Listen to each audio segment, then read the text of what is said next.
Hey, I'm Jay Beershank. Welcome back to my YouTube channel. Today we're here for another edition of book reviews, and you're looking at Hunneberg, Switzerland here. It's kind of near Zug, Switzerland.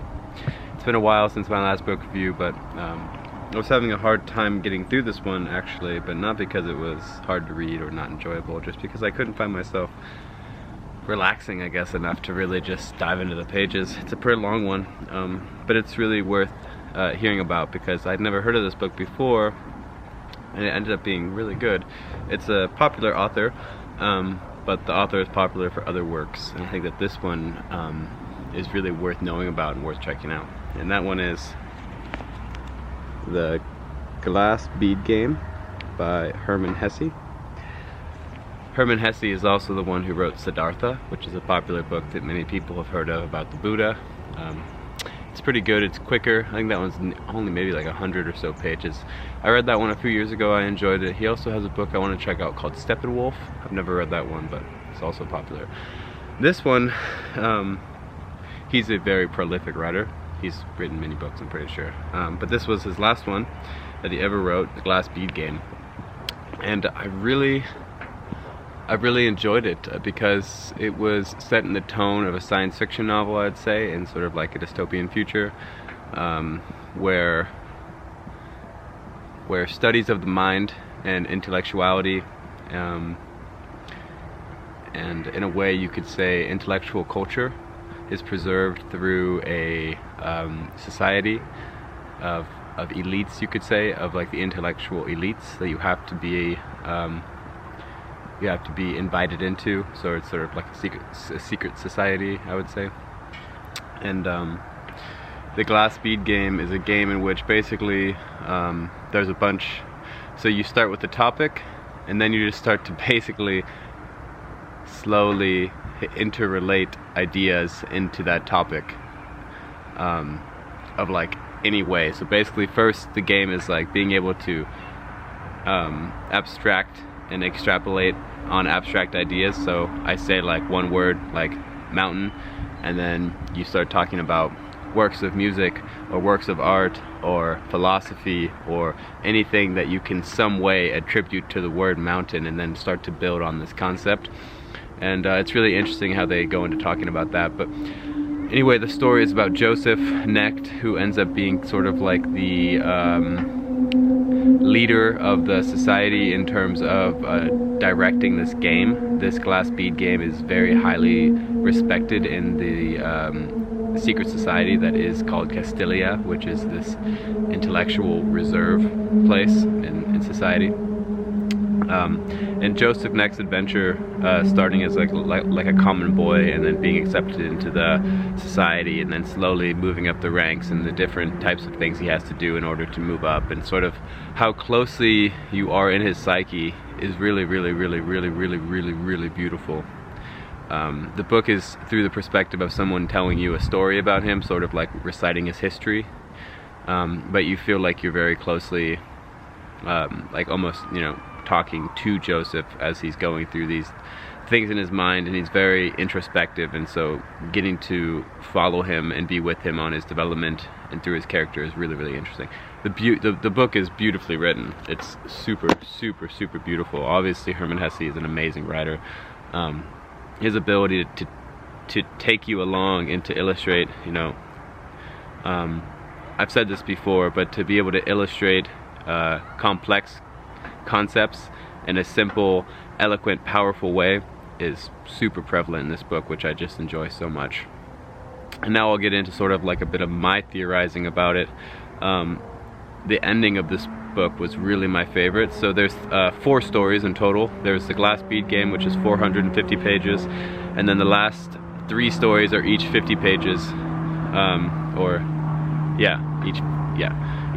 each 50 pages. And the ending of the Glass Bead Game struck me so heavily. It's so deeply embedded and rich in its metaphorical significance. I really loved it, and it had me thinking about there's a serious religious undertone to this book, because he goes and spends a lot of time with this father, and the father teaches him about history, which is sort of overlooked in his secret society where he's from, they view history as base, like just like a struggle for power over egotistical humans and this kind of a thing, and sort of like they feel like they're almost above history. So anyway, he goes and learns history from this father, and there's a strong religious undertone, and I felt like the ending had this really deep, beautiful metaphor that I started kind of thinking of as like Castilia was almost like the Garden of Eden, and then when Joseph then leaves the Garden of Eden, he's given opportunity to experience like the first sin, you know what I mean? And when he's given this choice of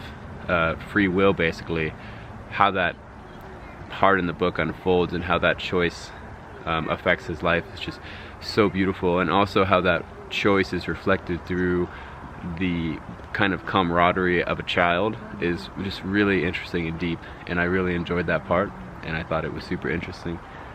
Hi, Gracie.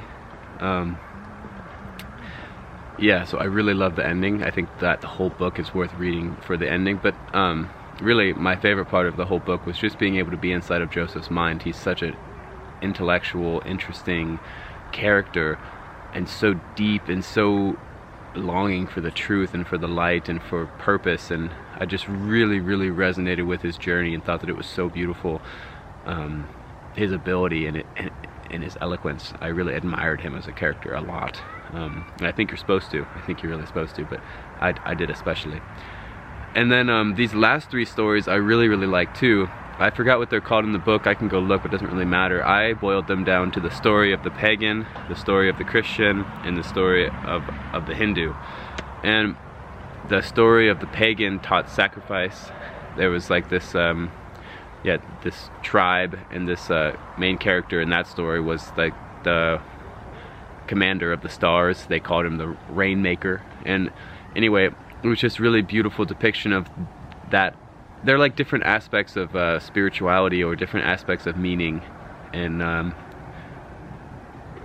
different approaches to deciphering human meaning and condition or something. But anyway, yeah, the story of the pagan had a really beautiful excerpt on sacrifice, and the ending of that one shows this really deeply embedded metaphorical sacrifice for the greater good. And then the one about Christianity, I thought was really focused on tolerance. It was really beautiful. There was a part in there when there's two priests, and well, they're confessors. People go to confess their sins to them, and there comes this traveler who stops along and stays at their little cave hut, and he's like a pagan intellectual, and he's speaking really eloquently, and one of the fathers is listening to him and admiring him and like enjoying the conversation, and one of the fathers is listening to him and being like, oh, this is the disgusting human that needs to be converted to the faith. And after that guy leaves, the one who was disgusted asks the one who was admiring him, like, why didn't you talk to him, and like, why didn't you try to convert him? And he has this beautiful lesson on kind of tolerance and patience and acceptance and open-mindedness, almost in a way, but mostly tolerance, of saying like how Christianity has nothing for the man that has everything going for him, has nothing for the man that has his happiness and his way and his eloquence. It's for the ones who have, you know, ones who are living through the suffering are the ones who need our help. And you know, when he comes to us in the future and asks for our help and asks why we didn't help him, then we just say, you were too fortunate at that time to need our help. And I just really enjoyed that lesson in overall tolerance. You can extrapolate it out to much bigger picture than just Christianity, but overall tolerance and being able to assimilate to social situations and enjoy people and accept them, and still feeling confident in who you are and what you believe, and having that tolerance is really important. And then the last story was a story of Maya, which is chaos, or at least that's how it was told to me a long time ago by my friend. The idea of the monkey mind, people say that, or Maya, which is just the chaos of the mind.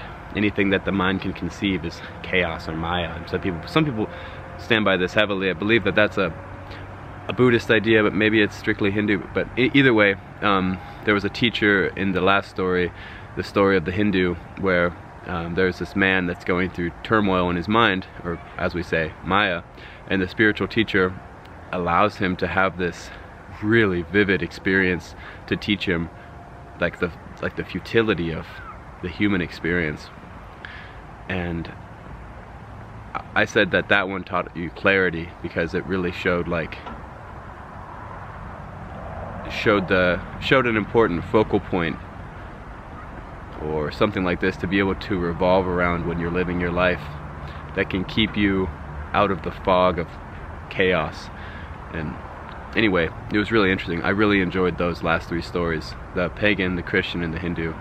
That's not how he says it in the book. I think it's the Indian, the confessor, and the first one I can't remember, the rainmaker.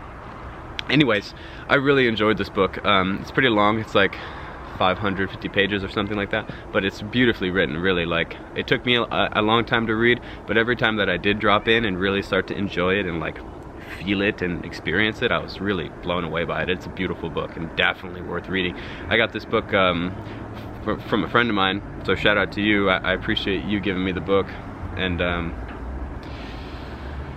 yeah, anyway guys, peace out from Switzerland. Take it easy, much love, enjoy yourselves. Catch you next time.